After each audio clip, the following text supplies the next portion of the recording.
Assalamualaikum warahmatullahi wabarakatuh. Selamat datang di jalan surga.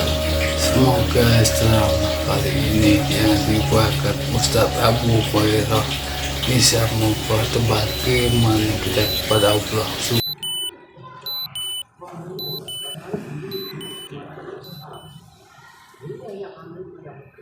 Terus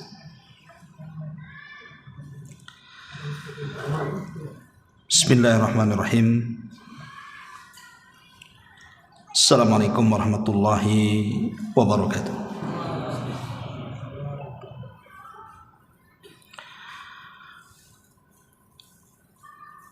Alhamdulillah wassalatu wassalamu ala Rasulillah wa ala alihi wa sahbihi wa mawalah wa la hawla wa la quwata illa billahi wa ba'du. Alhamdulillah, segala puja dan puji hanya milik Allah subhanahu wa ta'ala. Salat dan juga salam kita hadiahkan kepada Rasul kita Nabi besar Muhammad sallallahu alaihi wa ala alihi wasallam. Ma'asyiral muslimin, jamaah sekalian yang dimuliakan Allah subhanahu wa ta'ala, malam ini pembahasan kita masih kembali seputar Palestina. Dan kita akan membahas tentang bangsa yang paling buruk yang ada di permukaan bumi ini. Siapa mereka? Orang-orang Yahudi. Bagaimana Al-Quranul Karim menjelaskan sifat-sifat mereka dan membongkar keburukan mereka. Ma'asyiral muslimin yang dimuliakan Allah subhanahu wa ta'ala, kita tahu bahwa keyakinan orang-orang Yahudi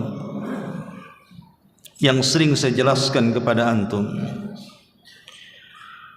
mereka menganggap bahwa mereka adalah umat pilihan Allah. Jadi ruh yang dikirimkan Allah subhanahu wa ta'ala dan dimasukkan ke dalam jasad-jasad janin-janin Yahudi itu adalah ruh pilihan Allah. Adapun ruh-ruh selain daripada Yahudi, mereka adalah ruh-ruh yang bukan pilihan Allah. Bahkan jelas-jelas mereka mengatakan dalam Talmud mereka bahwa selain Yahudi itu sama dengan binatang,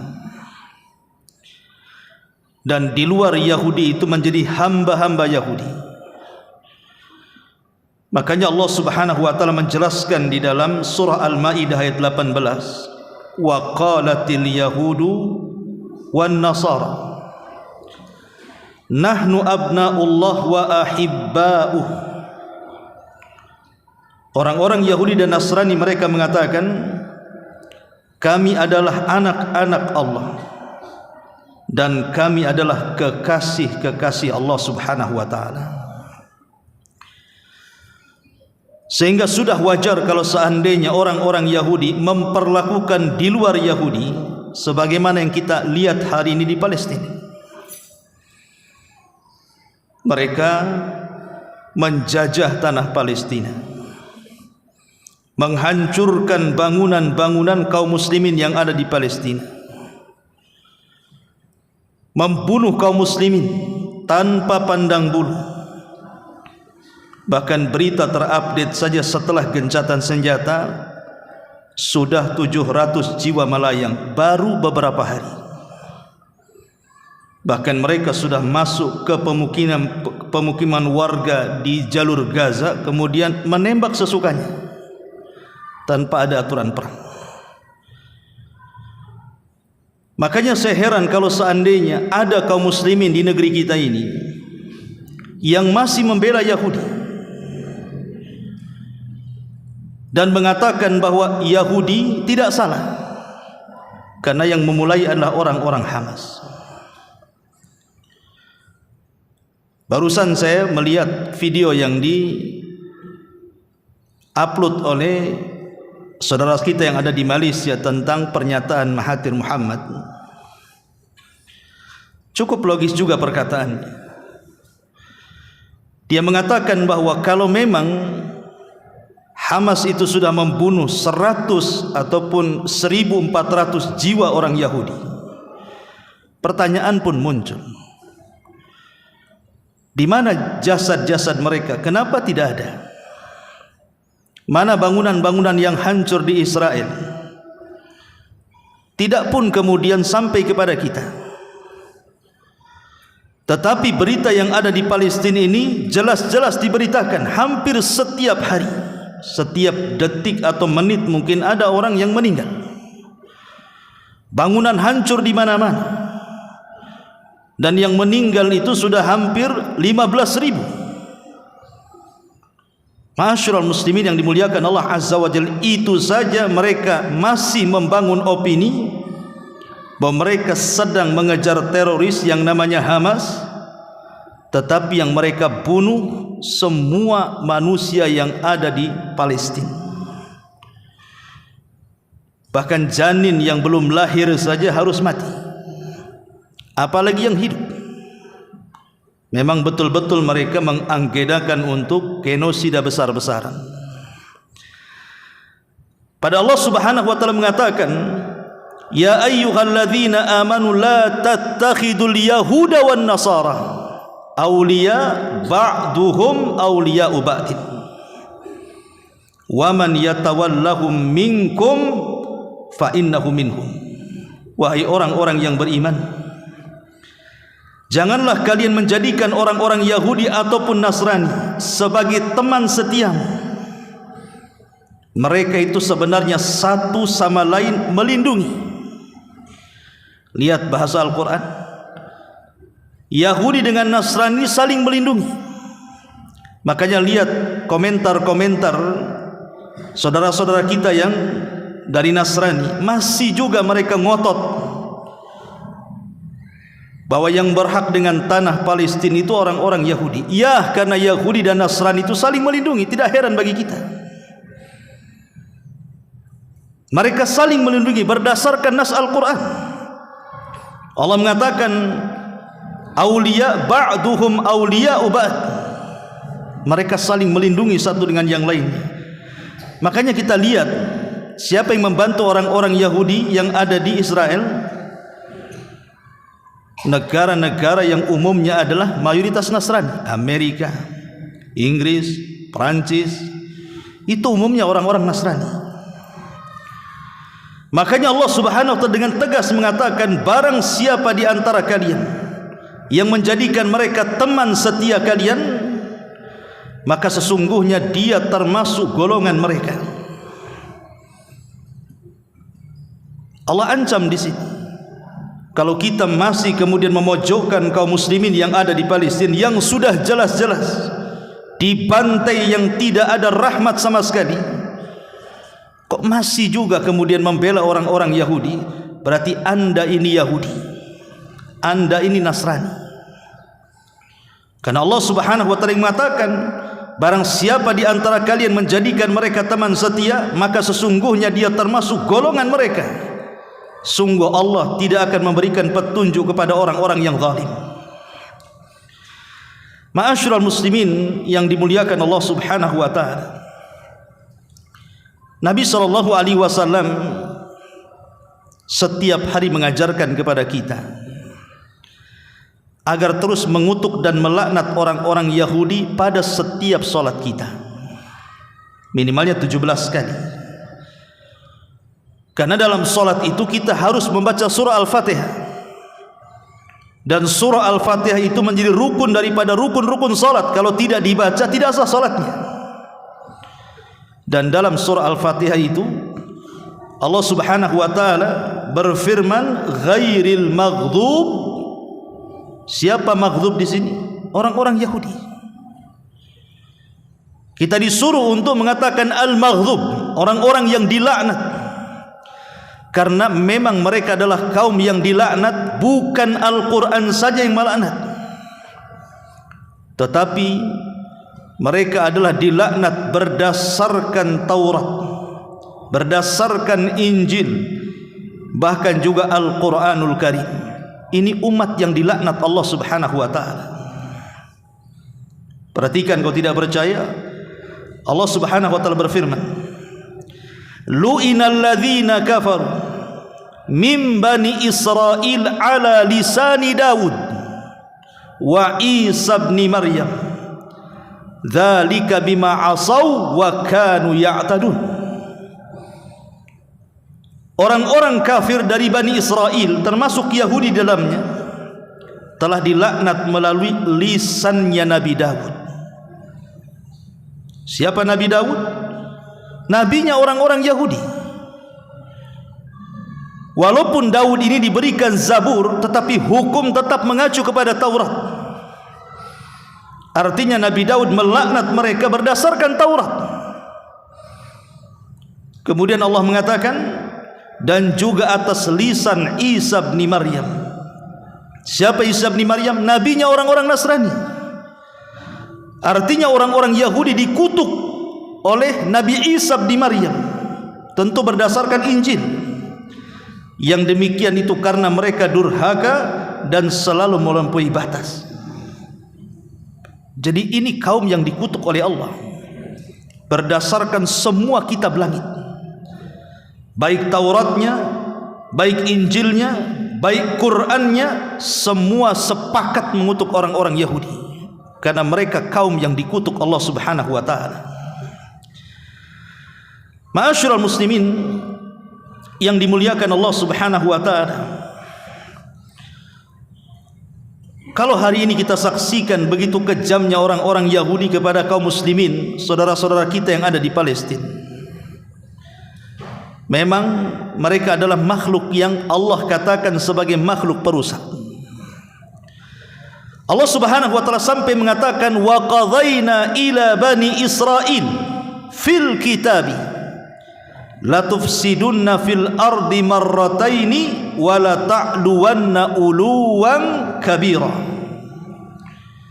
Dan kami telah tetapkan kepada Bani Israel dalam kitab itu, maksudnya Taurat, kalian pasti akan berbuat kerusakan di permukaan bumi 2 kali, dan pasti kamu akan menyombongkan diri dengan kesombongan yang besar.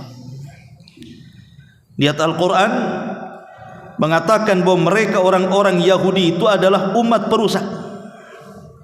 Umat perusak, umat yang dilaknat, bahkan umat yang dihinakan Allah Subhanahu wa ta'ala.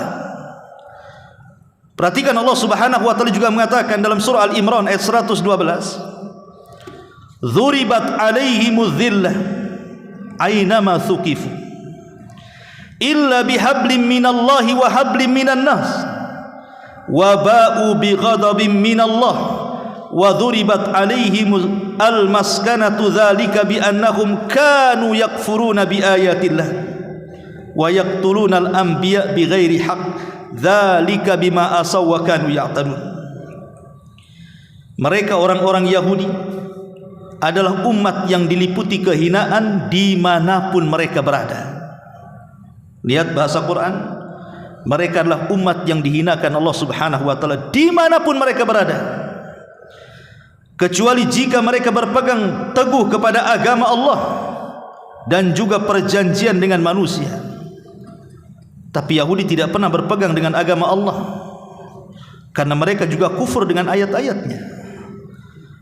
Mereka juga tidak pernah berpegang kepada perjanjian manusia, karena mereka suka berkhianat dengan perjanjian.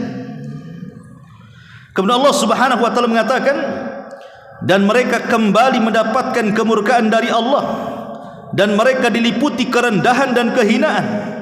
Yang demikian itu karena mereka kafir dengan ayat-ayat Allah, membunuh para nabi tanpa alasan yang benar. Yang demikian itu disebabkan mereka durhaka serta melampaui batas, kata Allah. Itulah watak-wataknya orang Yahudi. Dan ingat, permusuhan orang-orang Yahudi dengan kita kaum muslimin itu adalah permusuhan yang abadi. Permusuhan kita dengan orang-orang Yahudi itu adalah permusuhan yang tidak mungkin bisa berhenti. Karena mereka orang-orang Yahudi itu memang tidak mau menghentikan permusuhan mereka kepada kita. Makanya Allah Subhanahu wa taala katakan dalam surah Al-Baqarah ayat 75, "Afatatma'una an yu'minu lakum wa qad kana fariqum minhum yasma'una kalam Allah thumma yuharrifunahu min ba'di ma aqaluhu wa hum ya'lamun." Maka apakah kamu, maksudnya kita kaum muslimin, sangat mengharapkan mereka akan percaya kepada kamu?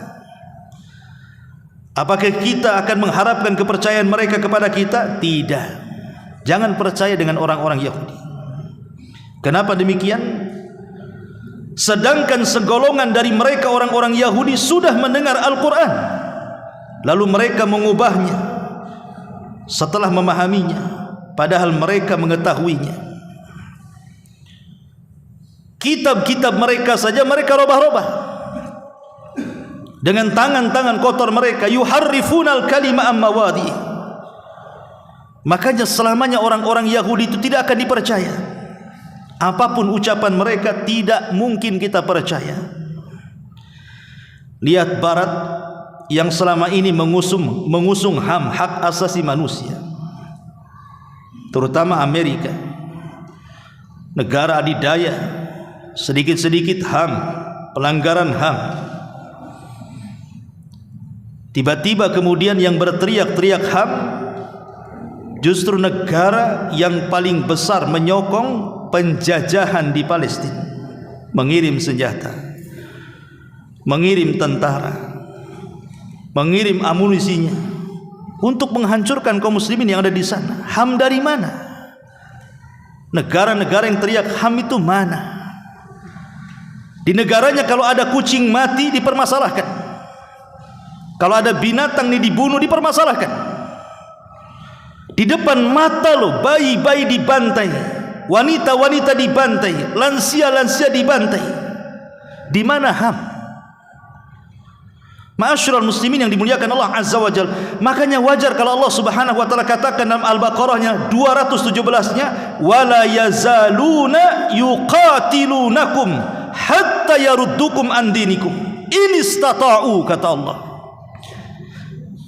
Mereka tidak akan henti-hentinya memerangi kalian sampai mereka dapat mengembalikan kalian dari agama kalian kepada kekafiran, seandainya mereka sanggup.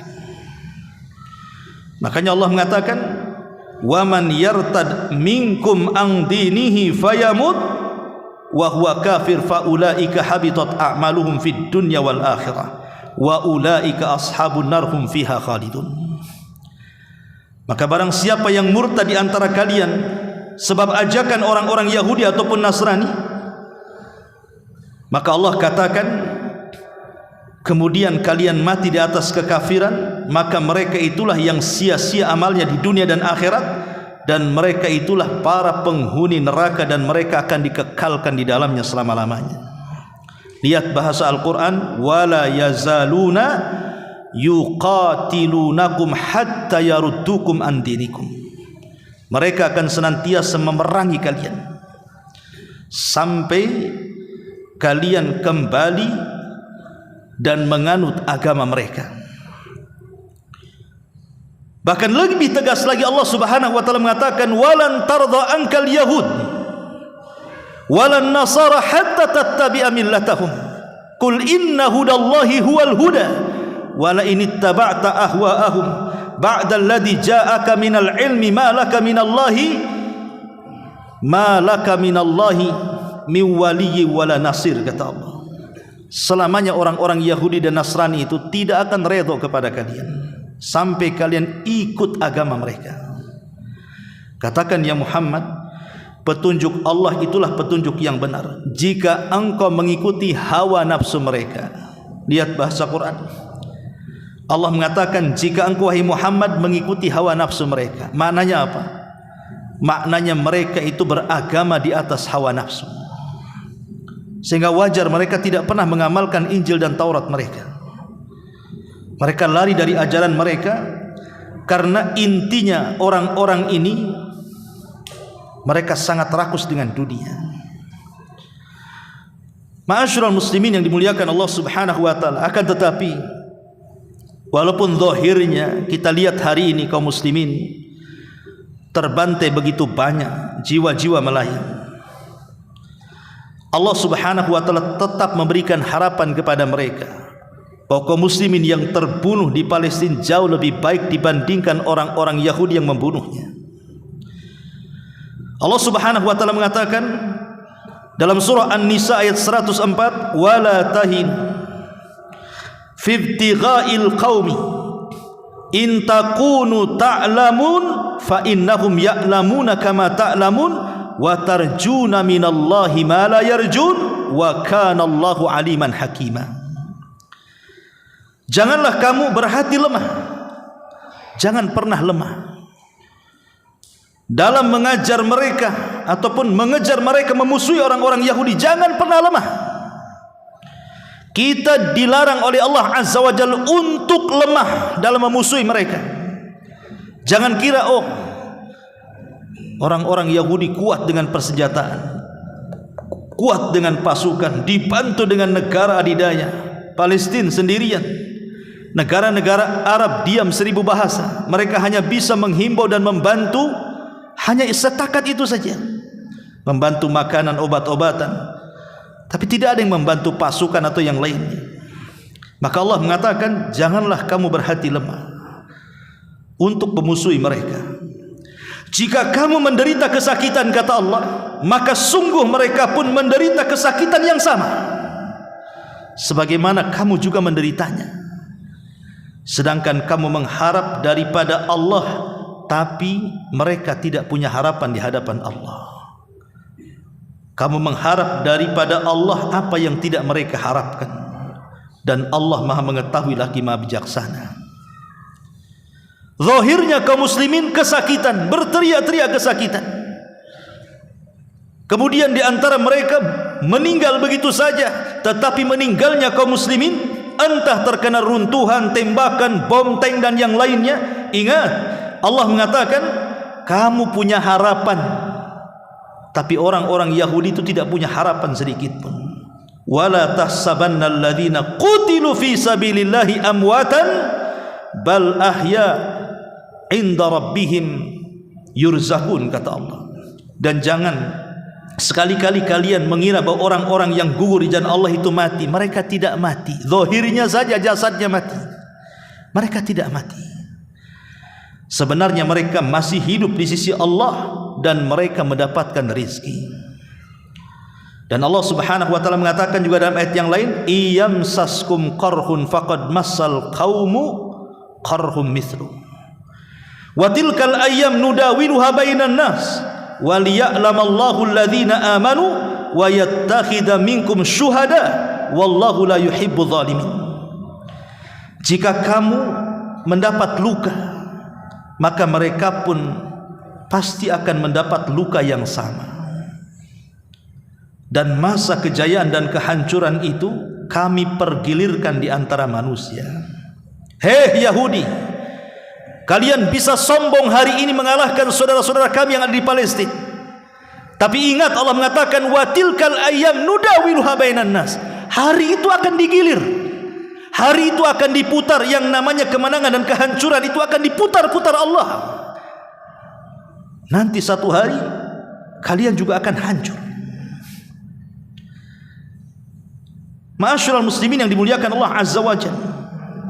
Makanya Allah mengatakan di sini, dan masa kejayaan dan kehancuran itu pasti kami akan pergilirkan di antara manusia agar mereka mendapatkan pelajaran, dan agar Allah membedakan orang-orang yang beriman dengan orang-orang kafir, dan agar sebagian kamu dijadikannya gugur syuhada, dan Allah tidak menyukai orang-orang zalim.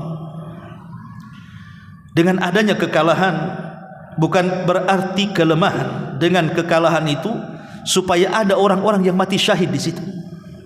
Kalau menang terus, kapan mati syahidnya? Dengan seperti ini muncullah kemudian makhluk-makhluk yang paling mulia di permukaan bumi, para syuhada.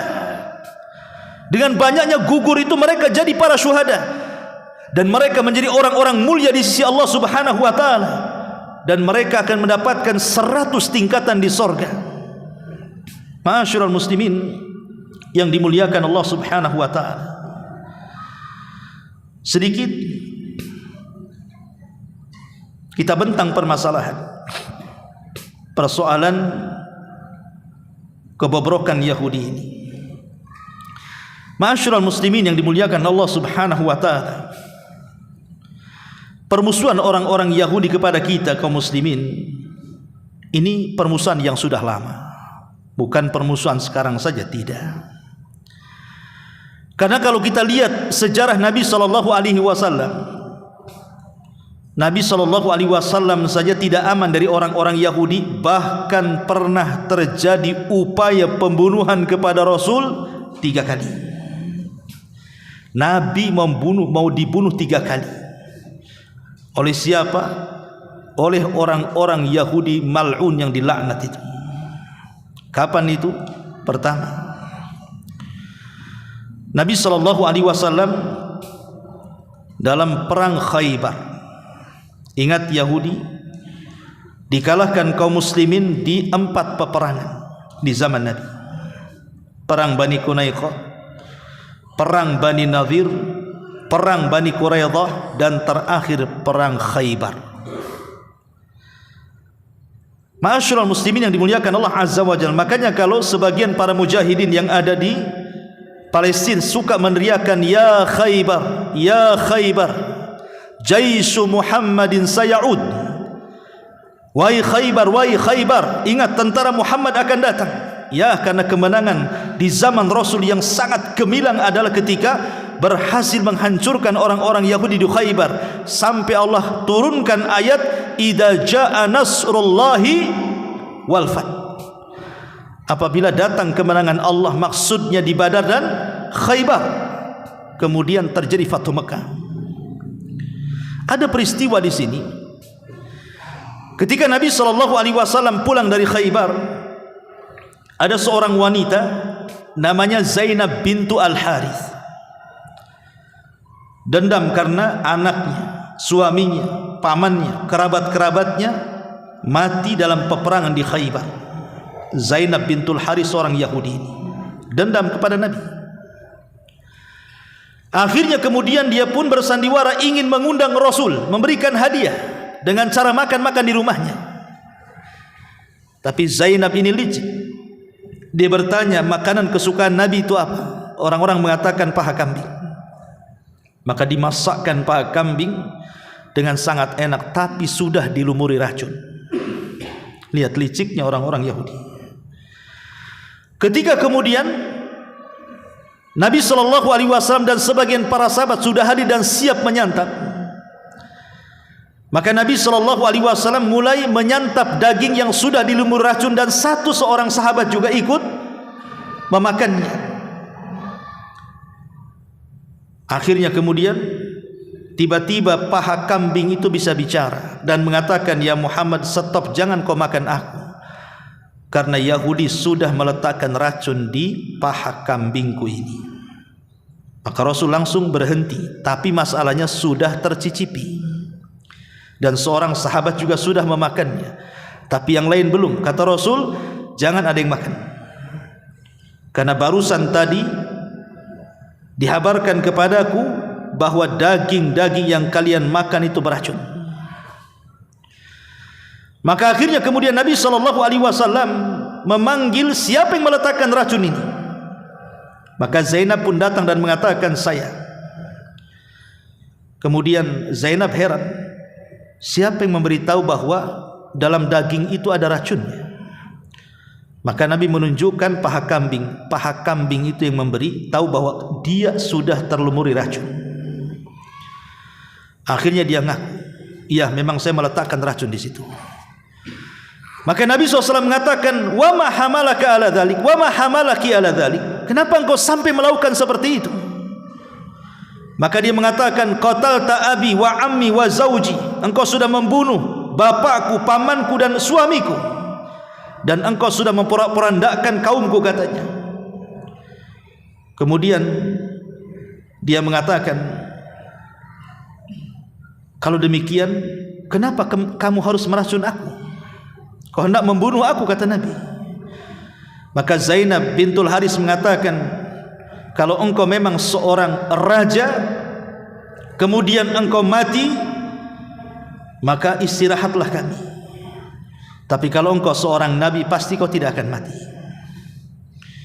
Ma'asyiral muslimin yang dimuliakan Allah Azza wa Jalla. Tapi kemudian Rasul memaafkan Zainab. Tapi setahun setelahnya kemudian dikisos Zainab, bukan karena meracun Nabi, karena sahabat yang ikut makan racun ikut mati. Jadi kisosnya itu karena kematian sahabatnya. Dia sudah dibunuh dalam Islam. Lihat bagaimana upaya orang-orang Yahudi membunuh Nabi SAW dengan cara diracun. Ini yang pertama. Yang kedua, menyihir Nabi SAW dengan menggunakan penyihir kondang di Madinah, namanya Labid ibn A'sam. Jadi orang-orang Yahudi datang kepada Labid ibn A'sam, penyihir yang sangat terkenal di situ, agar Labid ibn A'sam menyihir Nabi. Dan betul-betul dilakukan. Labid bin A'sam pun kemudian mulai menyihir Nabi SAW sampai 6 bulan. Pengaruh sihirnya kepada Nabi SAW itu. Sampai Aisyah radhiyallahu anha melihat ada keanehan dari Nabi. Makanya Aisyah mengatakan, ya Rasulullah, cobalah minta fatwa kepada Rabbmu. Maka Nabi SAW satu malam pun kemudian dia sholat malam tidak berhenti sampai mendekati fajar. Kemudian ketika dia terkantuk dan tertidur sesaat, datang malaikat Jibril dan malaikat lainnya turun menemui Nabi. Kemudian duduk di sekitar badan Nabi yang sedang tertidur. Maka Jibril bertanya kepada malaikat, kenapa? Ada apa dengan Muhammad ini? Maka malaikat satunya mengatakan matbub, maksudnya disihir. Kata Jibril, siapa yang menyihirnya? Dia mengatakan Labid ibn A'sam, seorang Yahudi. Di mana buhul sihirnya? Dia mengatakan di sumur Ranunah. Akhirnya kemudian Jibril meruqyah Nabi SAW, turunlah surah Muawwidhataini, Qul a'udzu birabbin nas dan Qul a'udzu birabbil falaq. Sembuhlah sihir Nabi. Besoknya kemudian buhulnya dihancurkan di sumur Ranunah, kemudian ditimbun sumur itu. Lihat bagaimana orang-orang Yahudi sampai mengerahkan tukang-tukang sihir untuk membunuh Rasul, tapi tidak berhasil. Yang ketiga, bagaimana Nabi SAW hendak dibunuh dengan cara licik. Dengan cara apa? Ketika Nabi SAW diundang oleh Bani Nadir untuk rapat, karena bagaimanapun Yahudi Madinah itu masih terikat dengan perjanjian piagam Madinah. Jadi ada kasus pembunuhan, Rasul diundang. Rupanya mereka sudah bersiasat, nanti kalau Nabi SAW duduk sebelah sini, salah seorang Yahudi naik ke atas atap, kemudian membawa batu, kemudian hendak dibenturkan langsung di atas kepala Nabi dari atas. Itu tujuannya. Ketika Rasul datang, betul-betul sudah duduk tuh Yahudi yang disuruh untuk melemparkan batu dari atas sudah mulai naik itu. Tapi Jibril datang dan memberitahu Nabi SAW untuk segera pergi dari situ, karena dia akan dibunuh. Maka Nabi kemudian bicara dengan sahabat-sahabat yang lain, dengan Ali bin Abi Thalib dan yang lainnya, ayo kita pergi dari sekarang. Maka semua sahabat pergi. Tetapi pergi bukan pergi biasa, pergi ke Madinah, tapi balik lagi dengan membawa pasukan. Akhirnya kemudian mengepung selama 15 hari Bani Nadir. Ma'asyiral muslimin yang dimuliakan Allah Azza wa Jalla, 3 kali upaya pembunuhan kepada Nabi SAW. Lancang mereka kepada Nabi. Tapi kita tidak heran, karena Allah Subhanahu wa taala juga mengatakan dalam Al-Baqarah 87, "Walaqad ataina Musal kitaba wa qaffayna min ba'dihi birrusul wa ataina Isa ibn Maryam al-bayyinat wa ayyadnahu biruhil qudus afa kullama ja'akum rasulun bima la tahwa anfusukum mustakbartum fa fariqan kadzabtum wa fariqan taqtulun." Dan sesungguhnya kami telah mendatangkan Taurat kepada Musa dan kami telah menyusulinya berturut-turut sesudah itu dengan rasul-rasul, dan telah kami berikan bukti-bukti kebenaran mukjizat kepada Isa putra Maryam. Jadi Allah Subhanahu wa taala memuliakan orang-orang Yahudi, diutusnya Musa dengan Tauratnya. Setelah Musa meninggal, diutus para nabi yang mengikuti estafetnya Musa sampai kepada Isa bin Maryam. Dan kami perkuat dengan Ruhul Kudus, Jibril. Kemudian Allah mengatakan, apakah setiap datang kepadamu seorang rasul membawa sesuatu pelajaran yang tidak sesuai dengan hawa nafsumu, wahai Yahudi? Tiba-tiba kalian menyombongkan diri. Maka sebagian orang-orang di antara Yahudi mendustakan para nabi, bahkan sebagian mereka membunuh para nabi. Jadi kalau seandainya di zaman Rasul ada 3 upaya pembunuhan kepada Rasul, memang sebelumnya para nabi-nabi Bani Israel mereka sudah bunuh. Bukan 1-2 nabi, 70 nabi mereka bantai. Bahkan yang paling masyhur dari nabi-nabi Bani Israel yang mereka bantai adalah siapa? Yahya ibn Zakaria. Dipenggal lehernya, dipisahkan leher dengan badannya, dan dijadikan mahar wanita pelacur. Belum lagi ayahnya Zakaria digergaji sampai mati. Belum lagi upaya pembunuhan kepada Isa bin Maryam. Kalau bukan karena Allah angkat ke langit, tentu Isa akan jadi sasaran pembunuhan. Dan sebelumnya mereka sudah membantai para nabi. Dan Allah ulang-ulang kalimat pembantaian kepada nabi ini beberapa ayat dalam Al-Quran. Seperti Allah mengatakan dalam surah An-Nisa ayat 155, Fabima naqdihim mithaqahum wa kufrahum bi ayatillahi wa qatlahumul anbiya bighairi haqq wa qawlihim qulubuna ghulf bal taba Allahu alaihim bikufrihim fala yu'minuna illa qalila. Maka kami hukum mereka karena mereka melanggar perjanjian itu, karena kekafiran mereka terhadap keterangan-keterangan Allah, dan karena mereka telah membunuh para nabi tanpa hak yang dibenarkan. Dan Allah juga katakan di dalam ayat yang lain, Allah mengatakan dalam surah Al-Imran ayat 112, Allah mengatakan wa yaqtulunal anbiya bighairi haqq dzalika bima asaw wa kanu ya'tadun. Dan mereka membunuh para nabi tanpa alasan yang benar, yang demikian itu disebabkan karena kedurhakaan dan melampaui batas mereka. Dan Allah juga katakan innal ladzina yakfuruna bi ayatillah wa yaqtulunan nabiyyina bighairi haqq wa yaqtulunal ladzina ya'muruna bil qisti minan nas fabashshirhum bi'adzabin alim. Allah katakan dalam surah Al-Imran ayat 21, sesungguhnya orang-orang yang mengingkari ayat-ayat Allah dan membunuh para nabi tanpa alasan yang dibenarkan, bukan hanya para nabi, dan membunuh orang-orang yang menyuruh manusia berbuat adil, sampaikan kepada mereka kabar gembira dengan azab yang pedih. Lihat, Al-Quran sampai mengulang-ulang bagaimana keganasan mereka, kelancangan mereka, kekurang ajaran mereka, kebiadaban mereka. Kalau para nabi saja dibantai, kemudian hari ini kita melihat pembantaian mereka kepada kaum muslimin, mulai dari anak-anak kecil bahkan janin yang belum dilahirkan, kemudian anak-anak wanita, kemudian anak-anak wanita, lansia, dan orang-orang yang tidak berdosa. Bagi kita tidak heran, karena itulah kejahatan mereka.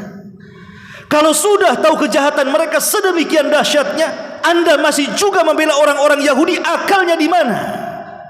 Anda gilanya sama dengan orang-orang Yahudi kalau begitu. Anda mengizinkan mereka melakukan pembantaian, redha dengan pembantaian. Anda ini manusia atau binatang? Ma'asyiral muslimin yang dimuliakan Allah Subhanahu wa taala, Al-Quran sudah mencatat bagaimana kejahatan-kejahatan orang-orang Yahudi itu terekam dalam Al-Quran. Kita akan coba rinci satu persatu, biar semakin jelas wawasan kita bagaimana jahatnya orang-orang Yahudi kepada kita kaum muslimin. Ma'asyiral muslimin yang dimuliakan Allah Subhanahu wa taala. Pertama, orang-orang Yahudi adalah mereka umat yang sangat lancang kepada Allah Subhanahu wa taala. Jadi jangan cerita mereka lancang kepada para nabi. Kepada Allah Subhanahu wa taala saja mereka lancang. Allah Subhanahu wa taala berfirman bagaimana kelancangan mereka kepada Allah Subhanahu wa taala. Mereka mengatakan yadullah maghlulah, tangan Allah Subhanahu wa taala terbelenggu. Mereka mengatakan yadullahi maghlulah, tangan Allah itu terbelenggu. Maka Allah mengatakan ghullat aidihim, tangan kalian yang terbelenggu.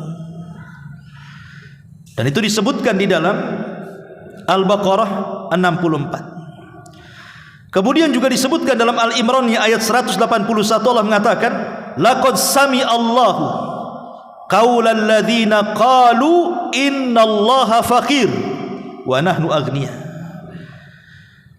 Sungguh Allah telah mendengar perkataan orang-orang Yahudi yang mengatakan Allah itu fakir dan kami ini kaya. Lihat, mereka merendahkan Allah dan mengatakan Allah itu fakir, kami yang kaya. Makanya Allah mengatakan sanaktubu ma qalu, ingat kami akan tulis ucapan kalian. Sanaktubu ma qalu wa qatlahumul anbiya bighairi haq, termasuk pembunuhan mereka terhadap para nabinya. Dan kelak pada hari kiamat wa naqulu dzuqu adzabal hariq, rasakan azab yang akan membakar kalian. Bahkan di Madinah ketika mereka datang kepada Nabi sallallahu alaihi wasallam bertanya soal beberapa pertanyaan, dan kalau Rasul bisa menjawab maka mereka berjanji akan beriman. Akhirnya mereka memberikan pertanyaan-pertanyaan yang tidak bisa dijawab kecuali oleh seorang Nabi. Semua pertanyaan Yahudi dijawab dengan benar, tidak ada yang salah. Tapi mereka tidak mau beriman setelah jawaban itu diberikan Nabi. Justru mereka berbalik tanya, siapa yang ngasih tahu jawabanmu? Maka Rasul mengatakan Jibril. Jibril yang memberitahu jawabanmu. Dia mengatakan, oh Jibril yang ikut perang dalam Badar itu, oh kami tidak akan percaya dengan malaikat yang suka membunuh, katanya. Coba yang memberi berita kepadamu bukan Jibril tetapi Mikail yang menurunkan hujan, kami tentu akan percaya kepadamu. Dari situ Allah Subhanahu wa taala firmankan, turun ayat man kana aduwan lillahi wa malaikatihi wa rusulihi wa Jibril wa Mikail fa innallaha aduwwul lil kafirin. Barang siapa yang menjadi musuh Allah, musuh para malaikatnya, musuh para utusannya, termasuk musuhnya Jibril dan Mikail, maka sesungguhnya Allah musuh bagi orang-orang kafir. Malaikat saja mereka benci, tidak suka dengan Jibril. Padahal Jibril yang menurunkan Taurat kepada Musa, Jibril yang menurunkan Taurat kepada Isa, Jibril yang menurunkan Zabur kepada Daud, mereka benci. Ma'asyiral muslimin yang dimuliakan, sudah sewajarnya kalau seandainya orang-orang Yahudi itu tidak yakin dengan Nasrani dan tidak yakin dengan kita. Oh, malaikat pembawa wahyunya saja mereka dustakan. Lihat, mereka lancang kepada para malaikat, apalagi kemudian para nabi. Bahkan nabi mereka sendiri, Nabi Musa alaihi salatu wassalam, sampai Allah Subhanahu wa taala kemudian firmankan tentang Musa alaihi salatu wassalam, bagaimana mereka menyakiti nabinya sendiri Musa alaihi salatu wassalam. Ingat ketika mereka baru saja diselamatkan dari kejaran Firaun, tiba-tiba kemudian mereka lewat di sebuah perkampungan penyembah anak sapi, patung-patung sapi itu. Mereka mengatakan kepada Musa, ij'al lana ilahan kama lahum alihah. Wahai Musa, jadikan Tuhan seperti mereka, katanya. Loh, mereka sudah dapat tauhid, pelajaran tauhid dari Musa, tiba-tiba menyekutukan Allah Azza wa Jalla dengan meminta sembah selain daripada Allah. Makanya Musa marah dan mengatakan, Allahu Akbar, innakum qaumun tajhalun, katanya. Allahu Akbar, kalian ini umat yang jahil. aja'alal alihata ilaha wahid. Ma'asyiral muslimin yang dimuliakan Allah Subhanahu wa taala. Bahkan lebih daripada itu, Musa ini kan diberikan sifat malu. Zaman dulu kalau mandi itu rame-rame di sungai. Sama lah dengan kita, antum yang pernah hidup di desa, saya antum yang pernah hidup di desa, tentu zaman baheula jarang orang di rumah itu punya kamar mandi. Pasti kalau mandi di sungai rame-rame. Lah di zaman Nabi Musa juga sama, mereka mandi rame-rame. Tapi Musa itu punya malu. Dia tidak mau mandi rame-rame, dia kalau mandi sendiri. Sehingga mulailah kemudian Bani Israel menuduh Nabi Musa ini punya penyakit di badannya. Jangan-jangan Musa itu punya penyakit itu di badannya, entah apalah, banyak boroknya atau apa begitu ya. Sehingga tidak mau mandi bersama kami. Lihat sampai Yahudi ini menyerang pribadi Nabi Musa. Akhirnya Allah Subhanahu wa taala ingin membela nabinya, man adali waliyan faqad adzantuhu bil harbi. Siapapun yang musuh wali-walinya tentu sudah mengumandangkan perang dengan Allah namanya. Allah Subhanahu wa taala membuktikan bahwa Musa tidak sebagaimana dituduh Bani Israel. Ketika Musa sedang mandi, pakaian diletakkan di batu. Allah buat batu itu berjalan. Musa kaget, kenapa batunya bisa lari berjalan? Sementara pakaiannya di atas batu, dikejar-kejar pula batu itu sama Nabi Musa. Karena pakaiannya di situ. Rupanya batu itu terus berjalan sampai kemudian melewati Bani Israel yang sedang mandi. Musa tidak berpakaian. Maka orang-orang Yahudi melihat bagaimana fisik badannya Nabi Musa yang indah, yang kekar, yang kuat. Barulah kemudian mereka diam 1000 bahasa. Apa yang mereka tuduhkan tidak benar. Dari sini Nabi SAW mengatakan, rahimallah akhu Musa, laqad udhiya katsiran fasabara. Semoga Allah merahmati Musa. Sungguh banyak kalilah ujian yang Allah berikan kepadanya, tapi dia nabi yang sabar. Makanya dia dikategorikan ulul azmi minar rusul. Begitulah Bani Israel kelancangannya kepada Musa alaihi salatu wassalam. Jadi kalau kepada nabi saja, nabi mereka sendiri mereka lancang seperti itu. Kemudian hari ini kemudian ahli kitab, apakah Yahudi ataupun Nasrani, menjelek-jelekan nabi kita. Nabi mereka sendiri jelek-jelekan. Sudah sewajarnya. Nabi yang diutus kepada mereka jadi jelek-jelekan. Tiba-tiba kemudian mereka menjelek-jelekan nabi orang lain. Ya, memang wajar seperti itu. Itu akhlak buruk mereka. Akhlak buruknya orang-orang Yahudi, na'udzubillah. Ma'asyiral muslimin yang dimuliakan Allah Azza wa Jalla. Dan perlu antum ketahui bahwa Yahudi ini adalah umat yang suka berperang. Mereka paling suka berperang. Makanya wajar kalau seandainya kita lihat, walaupun satu dunia ini menyerukan kepada orang-orang Yahudi supaya berhenti berperang, apakah kemudian orang-orang Yahudi itu akan dengar? Karena sekarang kita lihat banyak negara-negara, baik negara Islam, baik negara di luar daripada Islam, hampir pemimpin-pemimpin mereka menyerukan untuk damai, termasuk negeri kita menyerukan untuk berdamai kan. Tapi pertanyaannya, apakah didengar oleh telinga-telinga Yahudi? Tidak. Mereka tidak akan dengar. Mereka tetap akan melakukan agresi mereka, pembunuhan, genosida mereka tetap mereka akan lakukan atas nama menyerang Hamas. Memang begitu. Orang-orang kafir itu mereka akan menutupi kecurangan mereka dengan alasan yang seolah-olah masuk akal dan diterima dunia. Ingat dulu waktu Amerika menghancurkan Irak, apa yang digaungkan alasannya? Karena di Irak itu sedang memproduksi senjata pemusnah massal, nuklir katanya. Akhirnya terjadilah agresi militer Amerika ke Irak. Tumbang Irak, Saddam Hussein mati. Dicari, nuklir pun tak ada. Rupanya faktor ekonomi, hanya ingin mengambil tambang yang ada di situ. Belakangan sekarang tersingkap juga tujuan kenapa agresi Amerika dengan Israel ke Palestina ini, karena rupanya Gaza ini juga kaya dengan tambang. Memang betul-betul mereka memasukkan bukan hanya sekedar tepi barat yang memang sudah dikuasai oleh Israel, mereka ingin menguasai penuh sampai ke jalur Gaza. Maknanya kalau sudah jalur Gaza dikuasai, berarti Palestina itu mutlak di bawah otorita Israel. Berarti semua kekayaan yang ada di situ berhak untuk diambil dan diserap Israel. Jadi tujuan mereka itu, ikhwatu fiddin, adalah tujuan dunia, tidak lebih daripada itu. Karena memang Allah Subhanahu wa taala sudah mensifati mereka. Bagaimana orang-orang Yahudi itu, la tajidanna asyaddanas 'alal hayat. Bagaimana mereka kerasnya untuk hidup itu, rakusnya mereka kepada dunia itu luar biasa, sehingga mereka terus mengobar-ngobarkan perang. Memang Allah katakan seperti itu. Perhatikan surah Al-Maidah ayat 64.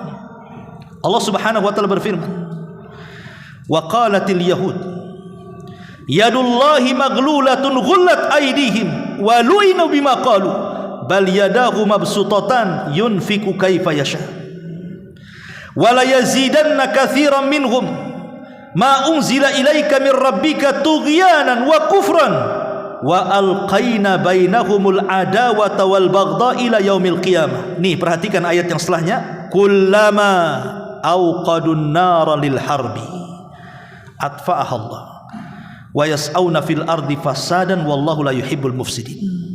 Allah mengatakan, orang-orang Yahudi berkata, tangan Allah terbelenggu, sebenarnya tangan mereka yang dibelenggu, dan merekalah yang dilaknat disebabkan apa yang telah mereka katakan. Tidak demikian, tetapi kedua tangan Allah terbuka, Dia menafkahkan sebagaimana Dia menghendaki. Dan Al-Quran yang diturunkan kepadamu dari Tuhanmu sungguh-sungguh akan menambah kedurhakaan dan kekafiran bagi kebanyakan di antara mereka orang-orang Yahudi. Di sini Allah katakan, di sini syahidnya, dan kami telah timbulkan permusuhan dan kebencian di antara mereka sampai hari kiamat. Ingat, kebencian, permusuhan orang-orang Yahudi kepada kita itu sampai kiamat. Ini bahasa Quran. Makanya nanti di akhir zaman Dajjal itu pertama kali turun kepada siapa? Kepada Yahudi. Kata Nabi SAW, Dajjal akan turun dan diikuti oleh 70.000 Yahudi Asfahan, lengkap dengan atribut di kepalanya.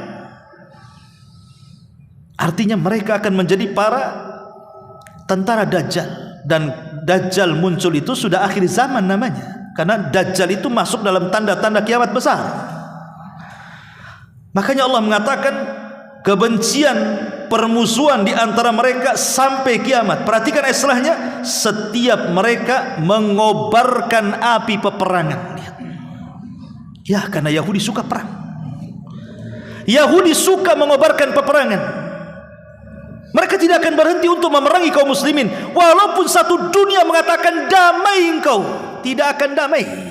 Mereka tidak akan bisa diajak damai. Mereka kaum yang tidak ada rahmat dalam hatinya. Tidak ada satu kalimat kecuali hanya perang. Sama orang Yahudi itu tidak ada satu kalimat kecuali perang. Karena memang mereka selalu menyulut peperangan dimanapun mereka berada. Makanya Allah mengatakan di sini, kullama auqadu naran lil harbi.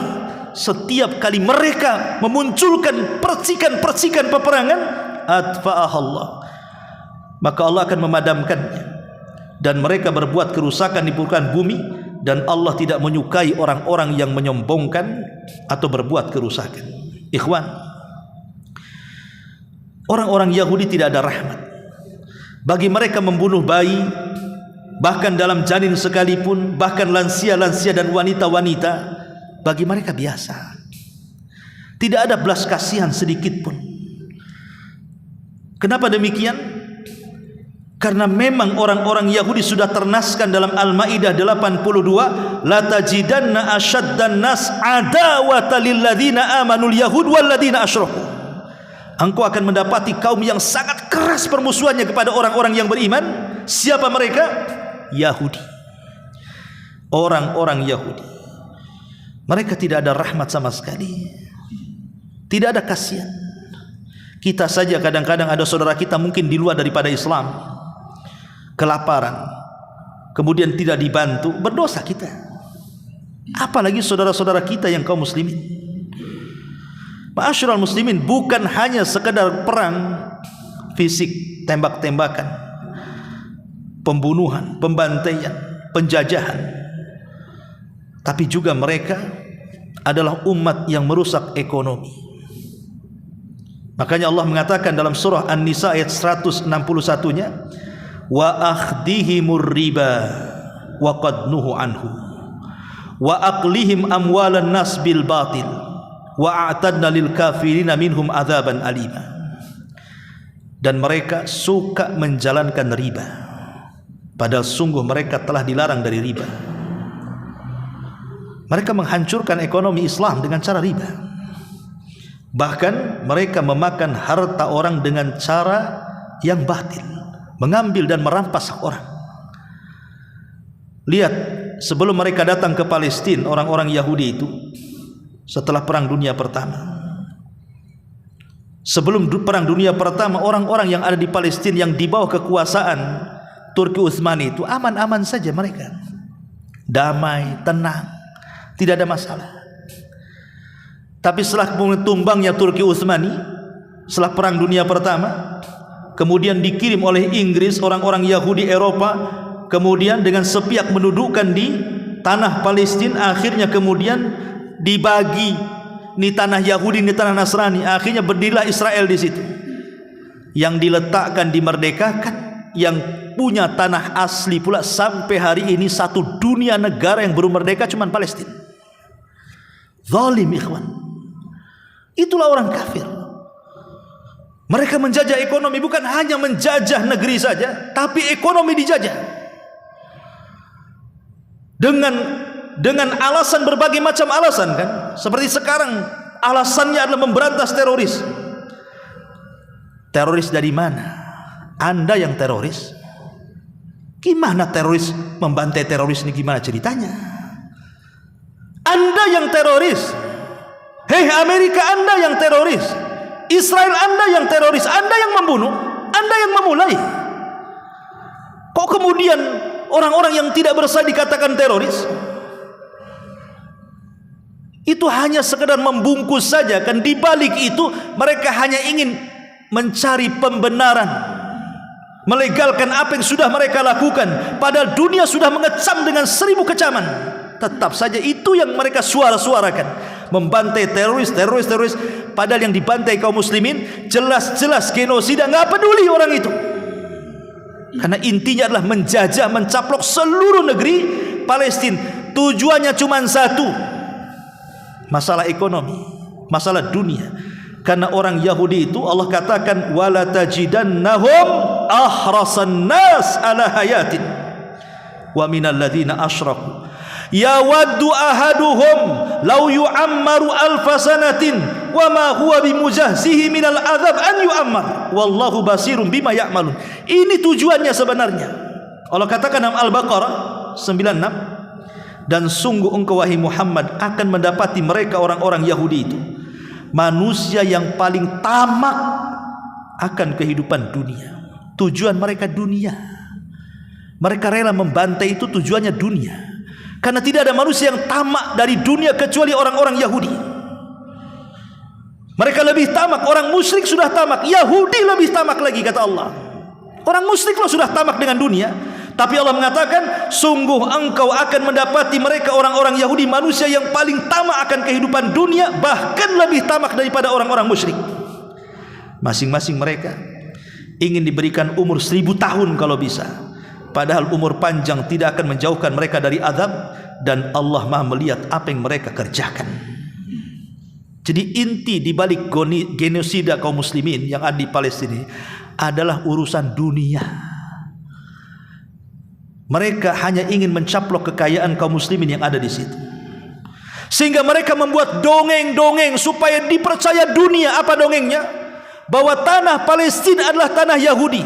Kemudian mereka terus mencari-cari apa yang disebut dengan Haikal Sulaiman, sampai sudah ratusan terowongan di bawah Masjidil Aqsa itu untuk mencari tiang Haikal Sulaiman. Karena nanti kalau sudah dapati tiang Haikal Sulaiman, mereka akan membuat apa yang mereka cita-citakan. Pondasi itu akan dibangun dan dimulai dari tiang itu. Katanya tiang itu di bawah Masjidil Aqsa. 70 tahun lebih mereka nyari-nyari tiang itu. Sampai hari ini tak ada pun tiang itu. Di mana haikal Sulaimannya? Iya, karena memang tidak pernah ada. Mereka hanya hoax saja, menyebar kedustaan kepada dunia untuk melegalkan kononnya bahwa Palestina itu negara mereka. Buktinya apa? Nih, ada haikal Sulaiman di sini. Jadi mereka membungkus penjajahan itu dengan dalih haikal. Haikal itu tidak pernah ada, tapi mereka menciptakan itu. Sekarang saya katakan, ada orang yang mengatakan, oh itu bukan urusan agama katanya. Itu bukan urusan agama. Siapa bilang bukan urusan agama? Yahudi menjajah itu urusan agama. Buktinya cerita-cerita haikal ini urusan agama. Ini urusan agama. Mereka mengatakan bahwa tercatat dalam kitab mereka bahwa di situ ada haikal Sulaiman dan itu hak mutlak milik orang-orang Yahudi. Maka mereka akan berusaha, walaupun haikal itu selamanya tidak akan mereka ketemukan, tapi akan mereka terus gaungkan perkara ini supaya dunia mengetahui betul-betul tanah Palestina tanah mereka. Dusta kalian, tidak pernah ada haikal itu. Itu hanya hoax saja. Tanah Palestina itu sejak dulu milik orang Arab dan milik kaum muslimin. Anda ini penjajah, masuk ke rumah orang, habis itu dikuasai rumahnya, habis itu dibantai pula penghuninya. Apa bedanya? Masuk ke tanah orang, kemudian dirampas tanahnya, dibantai pula pemiliknya. Akal mana, sehat mana yang bisa menerima bahwa itu tanah dia? Itu yang terjadi sebenarnya. Ma'asyiral muslimin yang dimuliakan Allah Subhanahu wa taala. Ya, tapi mereka kaum yang keras hati. Tsumma qasad qulubuhum. Hati mereka keras. Percuma saja dunia mau bersuara pun percuma.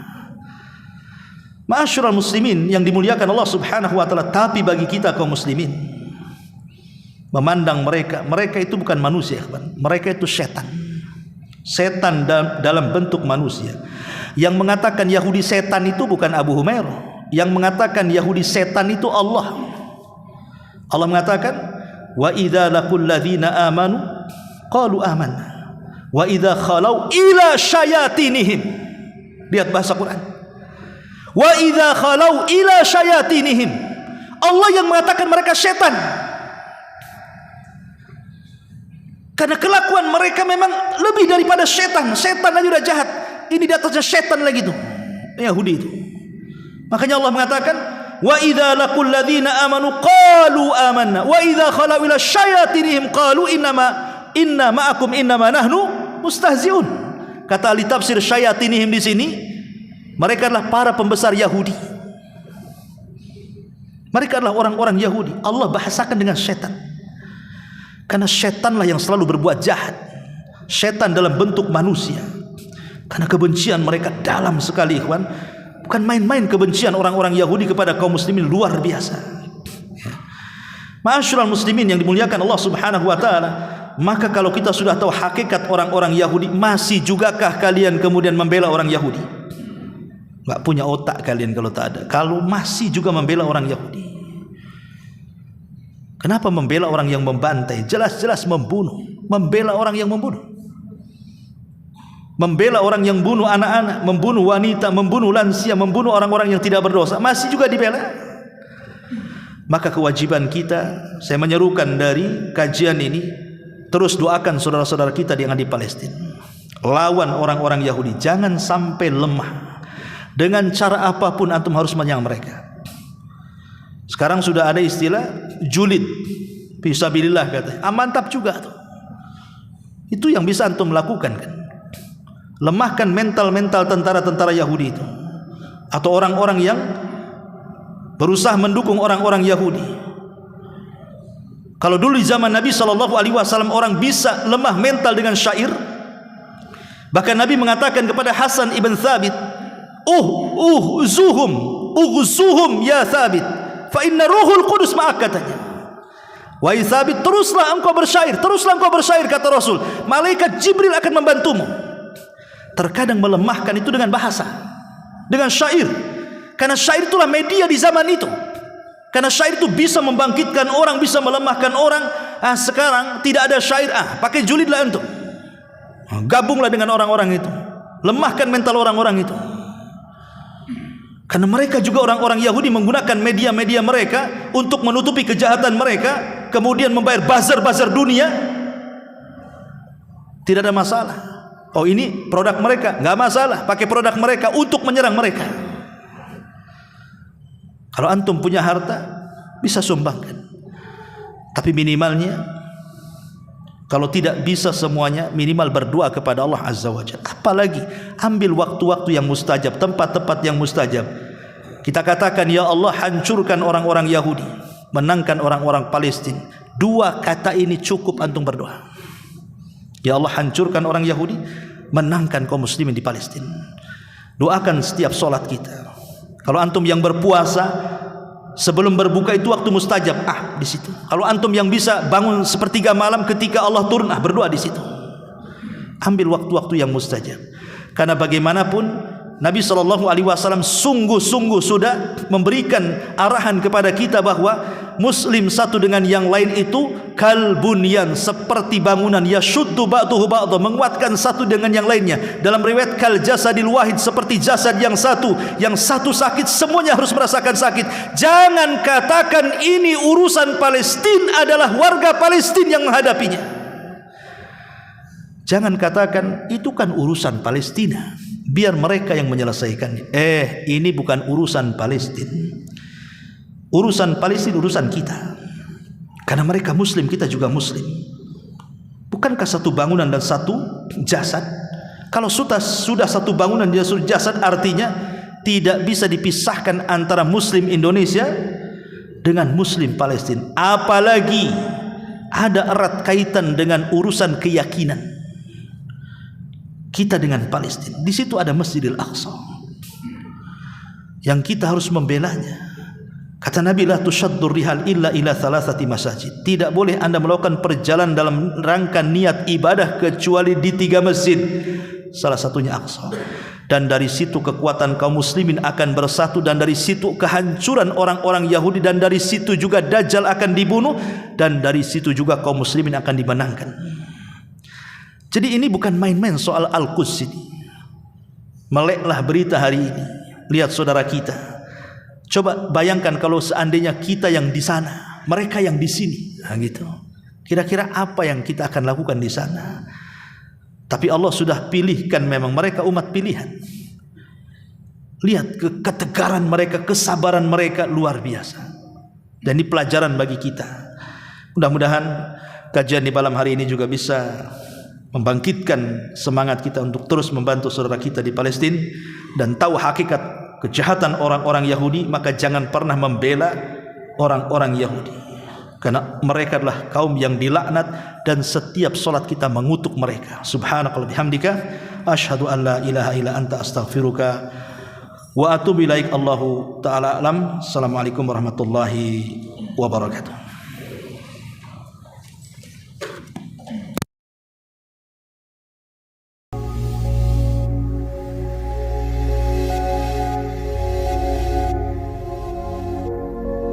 Alhamdulillah, Anda telah menyimak ceramah Ustadz Abu Humairoh. Semoga bisa memperdalam keimanan kita kepada Allah. Amin. Wassalamualaikum warahmatullahi wabarakatuh.